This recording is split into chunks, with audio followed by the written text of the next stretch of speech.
पुनरुत्थान है या नहीं? सबसे पहली बात ये। पुनरुत्थान कैसे होगा? पुनरुत्थान किसका होगा? पुनरुत्थान के समय किस प्रकार का माहौल होगा? मैं आपके सामने कुछ बातों को बताऊंगा और मत परमेश्वर की बड़ी दया से आपके सामने परमेश्वर के वचन को बांटने के लिए सुनहरा समय मिला है।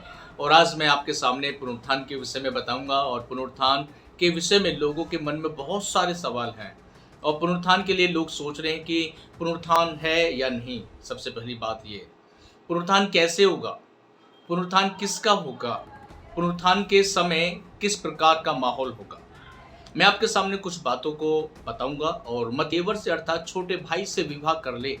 और इस प्रकार से हमारे यहाँ पर 7 भाई थे, सातों के सातों मर गए, बिना संतान के मर गए। तो जब पुनरुत्थान होगा, जब आप कह रहे पुनरुत्थान होगा, तो उस पुनरुत्थान के समय वो स्त्री किसकी कहलाएगी? कौन से पति की कहलाएगी?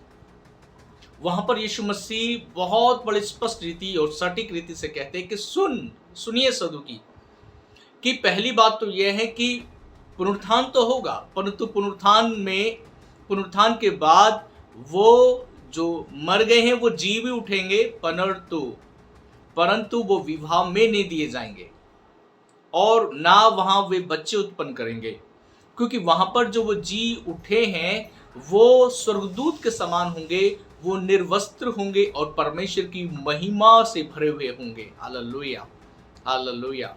और यहाँ पर फिर कहते हैं यीशु मसीह सदुकी से कि तुमने क्या व्यवस्था में नहीं पढ़ा कि परमेश्वर कहता मैं अब्राहम, इसहाक और याकूब का परमेश्वर हूँ, मैं मरे हुओं का नहीं परंतु जीवितों का परमेश्वर हूँ। यीशु मसीह वहाँ सदुकी से कहते हैं कि यदि तुम्हें पुनरुत्थान को समझना है, पुनरुत्थान के विषय में जानना है, तो तुम्हें सबसे पहले परमेश्वर के पवित्र शास्त्र पर विश्वास करना पड़ेगा। यदि तुम्हें पुनरुत्थान के विषय में जानना है तो तुम्हें परमेश्वर की सामर्थ्य पर विश्वास करना पड़ेगा। वो क्यों इस बात को कह रहे हैं?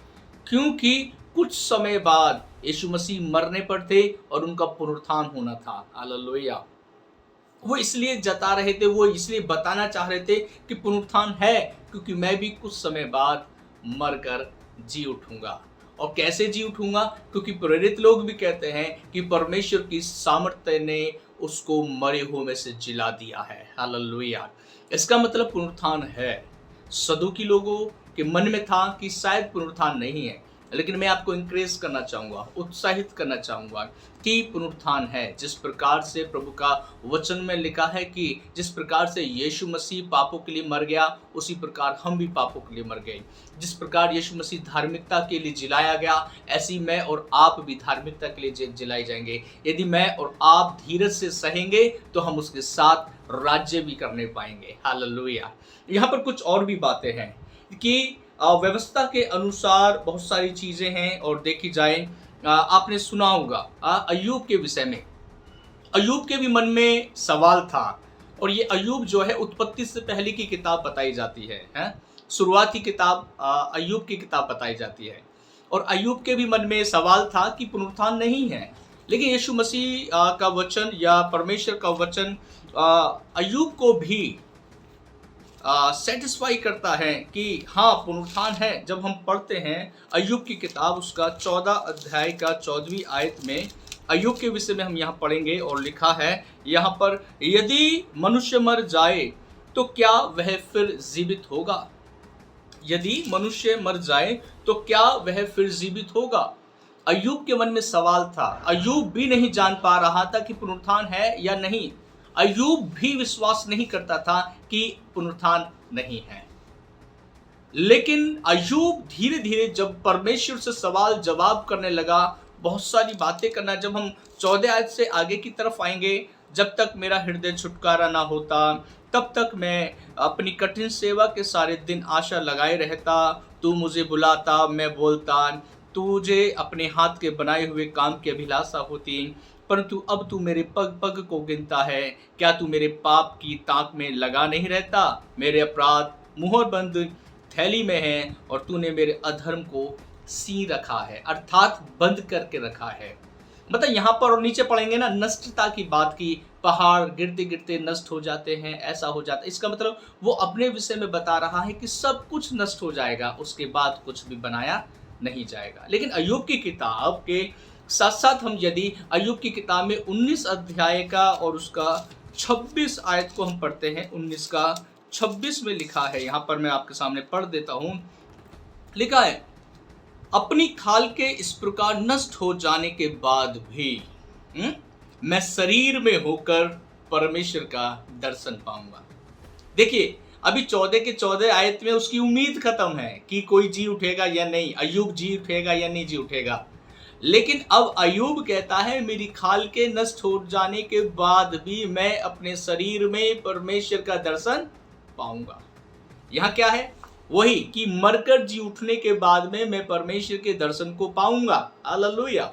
अभी इसी के साथ एक वचन और स्पष्ट करता है, अय्यूब की किताब और उसका 33 अध्याय का 29 और 30 को भी मैं आपके सामने पढ़ देता हूँ। 29 का 33 अध्याय और उसका 29 और 30 अय्यूब की किताब में लिखा है, देख ऐसे ऐसे सब काम परमेश्वर मनुष्य के साथ 2 बार क्या वरन 3 बार भी करता है, जिससे उसको कब्र से बचाए। याद से सुनना, 2 से 3 बार करता है जिससे उसको कब्र से बचाए और वह जीवन लोक के उजियाले का प्रकाश पाए। हालेलुया। कब्र से बचाकर उसको जीवन लोक के उजियाले तक पहुंचाने के लिए अय्यूब को भरोसा हो रहा है, विश्वास हो रहा है कि हाँ, पुनरुत्थान है, पुनरुत्थान होगा। हालेलुया।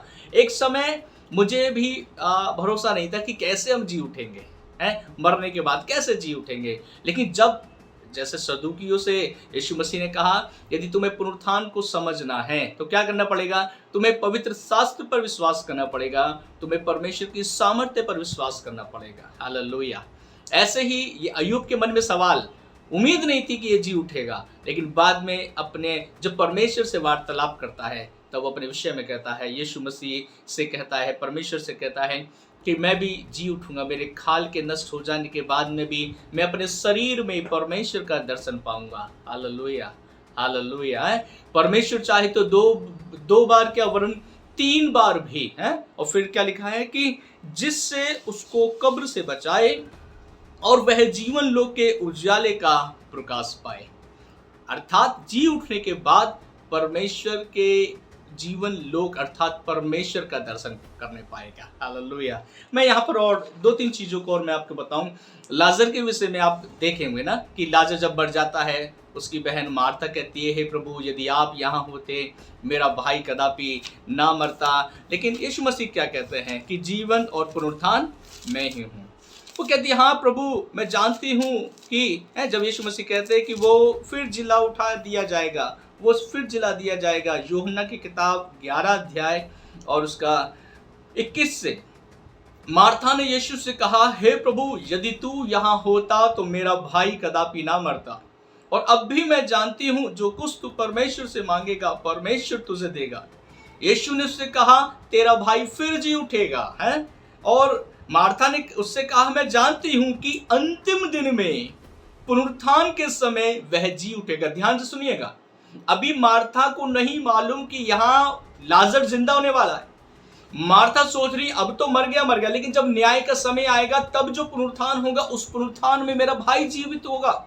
इसका मतलब यहां लाजर धर्मी अधर्मी के विषय में नहीं बताया गया अभी, लेकिन यहां पर है कि वो जी उठेगा। इसका मतलब लाजर के विषय में मार्था सोच रही कि जब पुनरुत्थान का समय होगा जब जी उठेगा। लेकिन यीशु मसीह क्या कहते हैं? यहां पर कहते हैं, यीशु ने उससे कहा, पुनरुत्थान और जीवन मैं ही हूं। हालेलुया। पुनरुत्थान और जीवन मैं ही हूं। जो कोई मुझ पर विश्वास करता है वह यदि मर भी जाएगा तो भी जी उठेगा। मेरे प्रियो, मैं आपको यहाँ पर परमेश्वर के वचन से और भी कुछ कई सारी चीजें कि पुनरुत्थान किसका होगा, कैसे होगा, पुनरुत्थान में कौन कौन जिलाया जाएगा, यहाँ पर देखिए और भी कई चीज। दानियल की किताब को हम देखते हैं। दानियल की किताब उसका 12 अध्याय और उसकी 2 आयत को हम पढ़ते हैं। दानियल की किताब और उसका 12 अध्याय उसकी 2 आयत में देखिए लिखा है, जो भूमि के नीचे सोए रहेंगे, भूमि के नीचे जो सोए रहेंगे, इसका मतलब पूरी दुनिया के लोग, या कहें यीशु मसीह के रैप्चर से पहले जितने भी लोग मर जाएंगे जो भी भूमि के नीचे सोए रहेंगे, कब्र में होंगे। प्रभु का वचन कहता है, जो भी भूमि के नीचे सोए रहेंगे उनमें से बहुत से लोग जाग उठेंगे। बहुत से लोग, कितने सदा के जीवन के लिए, ध्यान से सुनो, कितने सदा के जीवन के लिए, और कितने अपनी नाम धराई और सदा तक अनंत घिनौने ठहरने के लिए। अर्थात यहां पर धर्मी और अधर्मी दोनों जी उठेंगे। कुछ सदा के उस आनंद भरे जीवन के लिए और कुछ घिनौने जीवन के लिए, अर्थात न्याय के लिए। Hallelujah, hallelujah. क्योंकि यहां पर स्पष्ट लिखा है, कुछ तो, कितने तो सदा के जीवन के लिए जी उठेंगे और कितने अपनी नाम धराई और सदा तक अत्यंत घिनौने ठहरने के लिए। देखिए, अब अत्यंत घिनौने कौन है? जो अधर्मी है। और जो सदा के लिए जी उठेंगे वो धर्मी लोग हैं। इसका मतलब है धर्मी और अधर्मी दोनों जी उठेंगे, पुनरुत्थान में जी उठेंगे। हालेलुया। इसी में और भी 2-3 चीजों को मैं आपके सामने पढ़ूं। यूहन्ना की किताब 5 अध्याय और उसका 25 से लेकर 29 तक यदि हम देखते हैं, यूहन्ना की किताब 5 अध्याय और उसका 29, सिर्फ 29 मैं आपके सामने पढ़ रहा हूं, या फिर 25 से 29 तक। 5 अध्याय, यूहन्ना की किताब 5 अध्याय 25 से 29 में लिखा है, मैं तुमसे सच सच कहता हूं, ध्यान से सुनना, 2 बार आ रहा है, सच सच कहता हूं, वह समय आता है, अब भी है, जिस मृतक परमेश्वर के पुत्र का शब्द सुनेंगे। मृतक मतलब जितने लोग मर चुके होंगे, सब लोग यीशु मसीह का शब्द सुनेंगे। और लिखा है, जो सुनेंगे वे जिएंगे। जो सुनेंगे वे जिएंगे का मतलब है कि जो यीशु पर विश्वास करेगा। देखिए, कब्र के अंदर हर कोई विश्वास नहीं करेगा। कब्र में जो शब्द सुनेंगे, जो विश्वास करेगा वो जिएंगे, और जो नहीं सुनेगा वो नहीं जलाए जाएंगे। इसमें वही बात आ रही है, धर्मी और अधर्मी, अर्थात जिएंगे। हालेलुया। लेकिन जो डैनियल में लिखा है वो क्या लिखा है? कुछ सदा जीवन के लिए, कुछ अत्यंत घिनौने ठहरने के लिए। और यहां पर आगे पढ़ते हैं, क्योंकि जिस रीति से पिता अपने आप में जीवन रखता है, उसी रीति से उसने पुत्र को भी यह अधिकार दिया कि अपने आप में जीवन रखे। और इसका हम पढ़ते हैं 27, वरन उसे न्याय करने का भी अधिकार है, इसलिए कि वह मनुष्य का पुत्र है। इससे अचंबा मत करो, क्योंकि वह समय आता है कि जितने कब्रों में हैं वे उसका शब्द सुनकर निकल आएंगे। जिन्होंने भलाई की है वे जीवन के पुनरुत्थान के लिए जी उठेंगे, जिन्होंने बुराई की है वे दंड के पुनरुत्थान के लिए जी उठेंगे। अर्थात दोनों, धर्मी और अधर्मी दोनों जी उठ रहे हैं। लेकिन धर्मी किस लिए जी उठ रहा है? वे जीवन के पुनरुत्थान के लिए जी उठेंगे, और अधर्मी वे बुराई की है, वे दंड के पुनरुत्थान के लिए जी उठेंगे। कौन कौन उठेगा? धर्मी अधर्मी दोनों जी उठेंगे, अर्थात दोनों का पुनरुत्थान होगा। लेकिन कुछ भलाई के लिए और कुछ दंड, बुराई के दंड के पुनरुत्थान के लिए जी उठेंगे। आपका सवाल यदि मन में है वो क्लियर हो रहा होगा। और भी एक चीज और आप देखना चाहेंगे, यदि देखिए, यूहन्ना की किताब और उसके 11 अध्याय की 39 आयत में वहां पर यीशु मसीह वहां पर लाजर को जलाते हैं और कहते हैं कि उसके पत्थर को हटाओ। और वहां पर वो मार्था कहते, प्रभु कैसी बात आप कर रहे हैं, उसको मरे हुए 4 दिन हो चुके हैं, उसमें से तो दुर्गंध आ रही होगी। क्योंकि वह यहूदी के कल्चर के अनुसार उनके कहना, सोचने का अर्थ ये था कि चौथे दिन बाद बॉडी सड़ने लगती है। और भजन संहिता में परमेश्वर ने यीशु मसीह के विषय में कहा कि मैं अपने भक्त को सड़ने ना दूंगा, उसे तीसरे दिन जिला दूंगा। अर्थात यीशु मसीह तीसरे दिन जी उठे, चौथे दिन नहीं जी उठे, 3 दिन के बाद नहीं जी उठे, अर्थात तीसरे दिन। यदि 3 दिन कंप्लीट के बाद चौथे दिन जी उठते तो यहूदी कहते वो शरीर सड़ा हुआ जी उठा। ध्यान से सुनना, उनका विचार था यहूदियों का कि यीशु मसीह यदि चौथे दिन जी उठते तो सड़ा हुआ जी उठता या अशुद्ध जी उठा। इसलिए यहूदी के विचारधारा को तोड़ते हुए यीशु मसीह चौथे दिन नहीं, तीसरे ही दिन जी उठे, ताकि यीशु मसीह पवित्र पहलौठा कहलाए। हालेलुया। पूरी दुनिया में यीशु मसीह पहलौठा है। यीशु मसीह के लिए परमेश्वर स्वयं का ये मेरा पहलौठा पुत्र है। Hallelujah, hallelujah. एक दो चीजों को और पौलुस भी कुछ बातों को कहते हैं। 24:15 प्रेरितों के काम, 24:15 में लिखा है प्रेरितों के काम में, यहाँ पर आपका स्पष्ट होगा बात। प्रेरितों के काम उसका 24:15 में लिखा है, मैं आपके सामने पढ़ रहा हूँ। लिखा है कि हाँ, आगे क्लियर होगा यहाँ पर 24:15 में प्रेरितों के काम, और परमेश्वर से आशा रखता हूं जो वे आप भी रखते हैं कि धर्मी और अधर्मी दोनों का जी उठना होगा। पुनरुत्थान किसका होगा? सबका होगा। धर्मी अधर्मी सबका होगा। क्योंकि यहां पर पौलुस स्पष्ट कह रहे हैं अपने यहां पे वचन, जो परमेश्वर का वचन उसमें लिखा है कि परमेश्वर से आशा रखता हूं जो वे आप भी रखते हैं कि धर्मी और अधर्मी दोनों का जी उठना होगा। Hallelujah, hallelujah, hallelujah.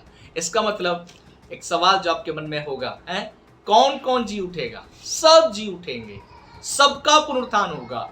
कुछ भलाई के लिए, कुछ बुराई के लिए, कुछ सदाकाल के जीवन के लिए, कुछ सदाकाल के उस अत्यंत घिनौने दंड के ठहरने के लिए। इसलिए प्रभु आपको बहुत आशीष करे। और भी कई चीजें यहाँ पर मैंने लिखा है, लेकिन आपका सवाल क्लियर हो गया होगा। हालेलुया। सब जी उठेंगे, सब जी उठेंगे, लेकिन कुछ धर्मी अधर्मी जी सब जी उठेंगे। और वहां पर लिखा है कुछ भलाई के लिए और कुछ बुराई के लिए। हालेलुया। प्रभु आपको आशीष दे। जय मसीह की। परमेश्वर के नाम को महिमा मिले। और आपको अच्छा लगे इस वीडियो को जरूर आप आगे शेयर करें, बढ़ाएं, आगे लोगों को आशीष दिलाएं। जय मसीह की। God bless.